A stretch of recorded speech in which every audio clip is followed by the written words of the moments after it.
By my count, there are no fewer than 16 distinct models of 380 ACP pocket pistols being made right now. And that's not including all of the different colors and configurations and other variants of each of those models.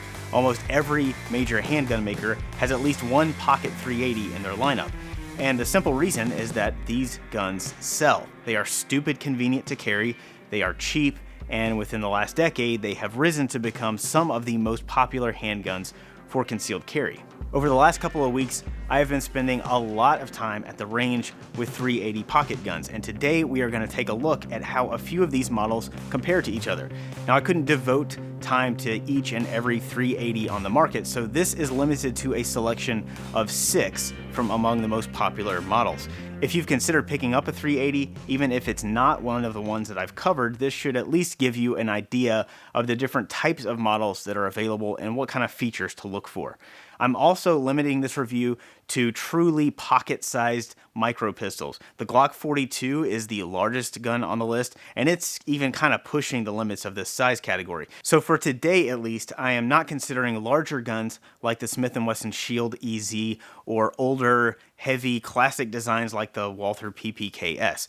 Now that doesn't mean there's necessarily anything wrong with those guns. They are just outside of the scope of our focus on modern pocket pistols. The models I'm looking at today are the Glock 42, the Sig Sauer P238, the Carr CW380, the Smith & Wesson Bodyguard 380, and because nearly half of all 380s made in the US come from Ruger, we've got 2 of their micro pistols, the LCP Custom and the LCP2. Now, before we get into the details here, I want to offer one major caveat about 380 pocket pistols in general. They all kind of suck. If I say one of these guns is pretty good, understand that that's only compared to other pocket pistols. My reason for saying this is mainly because out of all of the modern firearms we have to choose from, micro-sized semi-autos are the ones least likely to actually function when you need them the most. Semi-automatic pistols in general can be extremely reliable, but the smaller they get in size, the more likely they are to have malfunctions, especially in real-world fighting conditions. So if you have to fish a gun out of your pocket and you end up with a real awkward grip on it because you're in a hurry, or if you have to fire the gun while you're jerking your arm back to keep somebody from grabbing it, these are the kind of weird things that happen in the real world that tend to induce malfunctions.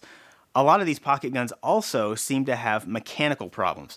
Quality control issues tend to pop up a lot more often than they do with their full-size and compact counterparts. So if you are going to carry a pocket-sized 380, make sure you test fire it extensively, keep it clean and well lubricated, and get really familiar with malfunction clearance drills. So with that out of the way, let's start with my favorite of the bunch. Glock was a relative latecomer to the 380 scene. The 42 came out in 2014, and at first, a lot of people were skeptical because it is larger than most of the competition in a product category that's usually valued above all else for being very small. But that's exactly why this gun is, in my opinion, the overall best 380 you can buy. It's a pocket pistol that shoots like a full size. It's not a bad gun to learn on for a novice shooter, and if you're already shooting at an advanced level, the 42 is just effortless. It takes a lot less mental energy to run one of these things well compared to either the smaller 380s or the micro 9mm pistols like the Glock 43. For a lot of people, the G42 is going to be too big to actually carry in a pocket, but I think it pairs really great with a minimalist holster like this Raven Concealment Vanguard. You can carry it in your waistband, but there's a lot less bulk than a conventional belt holster. I reviewed this Glock 42 for our blog back in 2014, and since then I have added a set of Trijicon HD night sights. With the low recoil and this big orange front sight, this is like pocket pistol easy mode. I've got a few thousand rounds through this gun, and I've never had it malfunction in my hands, but I have seen it choke on several occasions when I have let less experienced shooters try it. It seems to be really sensitive to anything other than having a textbook grip on the gun. So the Glock 42 has a lot going for it, but it's still susceptible to the same problems that are common to all of the pocket-sized pistol designs. Sig Sauer rolled out the P238 in 2009 as a clone of the Colt Mustang, which had been retired back in the 90s. It's a 1911 style design with a single action-only trigger and a manual safety. The one I reviewed just has the safety on the left side, but Sig also offers ambidextrous versions. There are a few other 1911 style 380s on the market that are similar to this one. Colt brought back the Mustang a few years ago, and Kimber and Springfield Armory also have entries in this category. The P238 is a little smaller than the Glock 42, but it's also the heaviest gun on our list at 17.2 ounces loaded. Like the Glock, the P238 is also incredibly easy to shoot well thanks to its low recoil and a short and light trigger and the generously sized night sights. The slide is easier to rack than most other small 380s, which might be appealing to shooters with a below average grip strength, but for several reasons, this is not a gun that I am quick to recommend for concealed carry. For less experienced shooters, manual safeties in general are problematic just because of how frequently people seem to forget to use them. They either don't have the safety engaged when they're carrying the gun, or they forget to disengage it when they need to shoot. Both of those mistakes could have deadly outcomes. So if you're going to carry a gun with a safety, you really need to get a lot of practice with it until deactivating it when the sights go on target and reactivating it when the sights come off target. All that just happens without any conscious thought. Beyond that, the P238 safety lever itself is not an ideal design. It's mounted really far back on the frame, and that makes it tough to positively engage it and disengage it with the pad or the joint of your thumb unless you break your firing grip. Besides the safety, the P238 seems to have some serious reliability issues, but unlike the Glock 42, they are not usually user-induced problems. This particular P238 has been running pretty well for us, but I owned one a few years ago that couldn't make it through a full box of ammo without 2 or 3 feeding failures. Having talked to other P238 owners and shooting instructors who have seen a lot of these guns come through their classes, reliability issues are common even by pocket pistol standards. You might end up with one that works, or you might not. Car Arms entered the 380 market in 2010 with the P380. 3 years later, they followed it up with a more affordable entry-level version called the CW380, and that's the one we tested. Functionally, they're basically the same gun, except the CW380 comes with smaller sights and only one magazine. Like all car pistols, it is a striker fire design with a trigger that feels more like a light double action. It's not the absolute smallest or lightest 380 on the market, but it's not too far off either. It's noticeably smaller than either the Sig or the Glock. Out of the 6 guns I tested, this is the only one that really surprised me. At various times over the years, I have owned 3 different 9mm car pistols, and I never really warmed up to any of them. I didn't shoot them very well.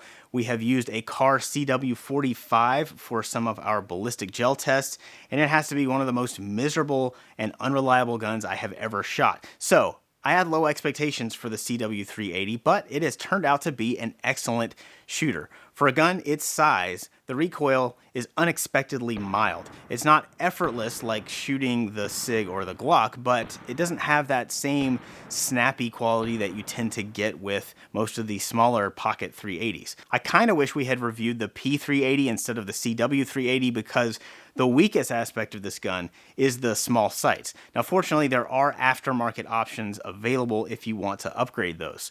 The recoil spring is relatively stiff. It's the most difficult to rack slide of the guns in this review. Probably not a big deal for most people, but if that's something you struggle with, a slide like that can be a deal breaker. But assuming that's not an issue, this would be my second choice for a small 380 behind the Glock 42. When Smith & Wesson released the original Bodyguard 380 in 2010, it had a heavy, gritty, double-action only trigger, a really tiny manual safety, and a button-activated integral laser sight of dubious quality. In 2014, the Bodyguard got a slight cosmetic facelift, and they rebranded it as part of the M&P line of pistols.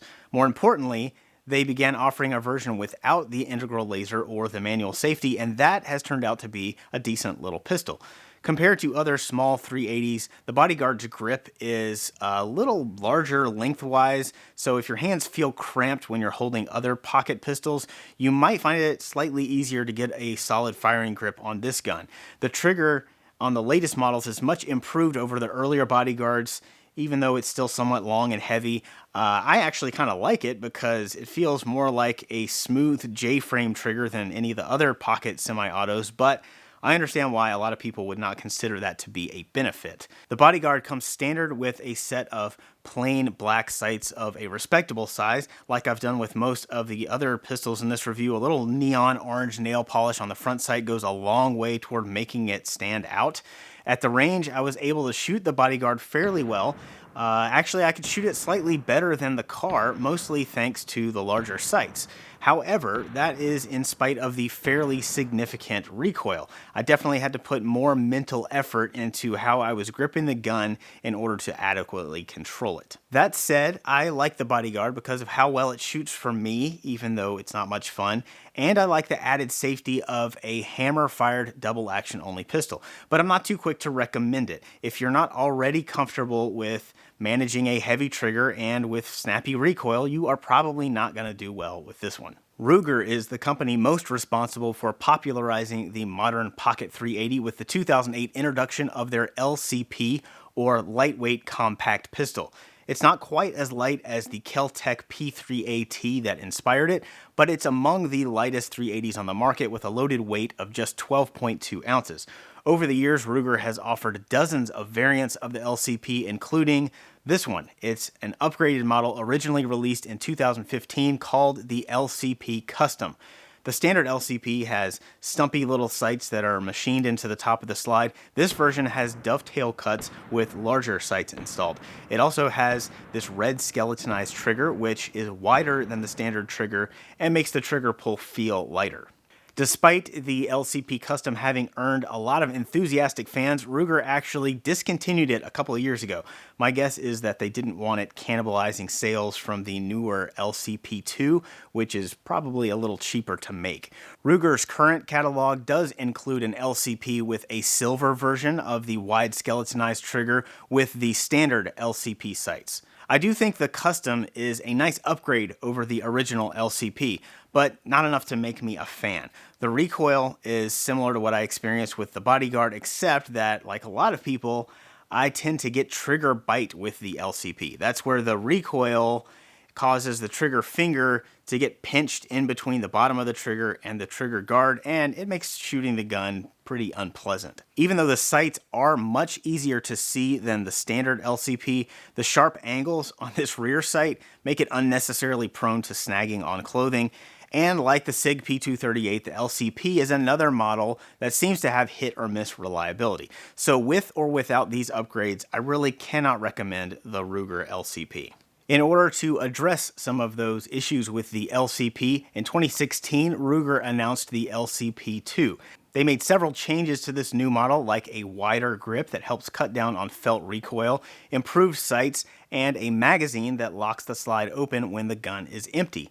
But the most significant change is to the trigger and the action itself. Neither pistol fits neatly into the traditional definitions of action types, but the original LCP most closely resembles a double action only design, while the LCP2 is most like a single action only. On the original LCP, the slide cocks the hammer about halfway, and the trigger takes the hammer back the rest of the way and drops it. With the LCP2, the slide cocks the hammer almost completely, and pressing the trigger just does the very last portion. For the shooter, what this means is that the original LCP has a long and somewhat heavy trigger, and then the LCP2 trigger has a lot of initial take-up with almost no resistance, and then a hard wall of resistance with a short travel to complete the trigger press. It's similar to the feel of a lot of striker-fired pistols. The new trigger seems to have been fairly well received, but personally, I can't stand it. The weight of this trigger is about 8.5 pounds. That's heavier than either the original LCP or the Bodyguard. But unlike those guns, as I pull this trigger, I'm not getting any tactile feedback. I don't know how close the trigger is to breaking. I'm just pressing against this wall, waiting for it to go bang. So I shoot this gun significantly worse than the other 380s. I can shoot it quickly or accurately, but not both at the same time. To their credit, I do think Ruger did a nice job with these sights. They are an okay size, and they also have a low-profile, snag-free shape.